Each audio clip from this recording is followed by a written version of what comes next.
অঁ সৌজনী লিনা আহিছে। তাইক আজি কথাটো ক'ব লাগিব পাই। ভাস্কৰ, কোনফালে যাৱ তই? নাই, এনেই অলপ ওলাই আহিছিলোঁ। পিছে তই কেনি যাৱনো? নাই, ময়ো এনেই অলপ ওলাই আহিছিলোঁ। অঁ হয় নেকি?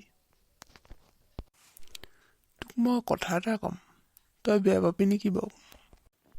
নাই, নাপাওঁ, ক।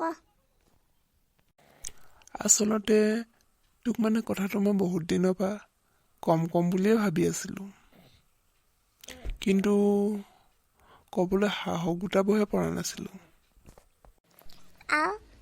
তোৰ মোক কথা ক'বলৈ সাহস গোটাবলগীয়া হ'লনে? নহয়, কথাটো অলপ বেলেগ। কচোন কি কথা, ইমান পেগেনিয়াই নাথাকিবি। মানে মই লিনা তোক ভাল পাওঁ। কি? তই এইবোৰ কি কথা ক'বলৈ আহিছ? অঁ লিনা, তোক মই মোৰ সদায় ভাল বন্ধু বুলি ভাবি থাকোঁ, তই কেনেকৈ এনেকৈ ভাবিব পাৰিলি? মানে লিনা, মানে চানে মই নাজানো, মই মুঠতে তোক ভাল পাব নোৱাৰোঁ। তোৰ মোৰ মাজৰ বন্ধুত্ব এয়াই আৰু তোক মই বেলেগকৈ ভাবিব নোৱাৰোঁ। হ'ব দে, তই থাক, মই এতিয়া যাওঁ।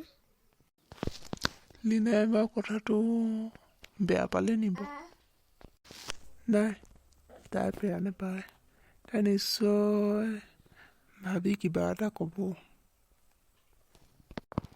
লিনাক মই কাইলৈকে আকৌ লগ ধৰিব লাগিব। তাইক মই ভালকৈ কথাষাৰটো ক'ব লাগিব। তাই অবিহনে যে মোৰ জীৱনটো অসাৰ।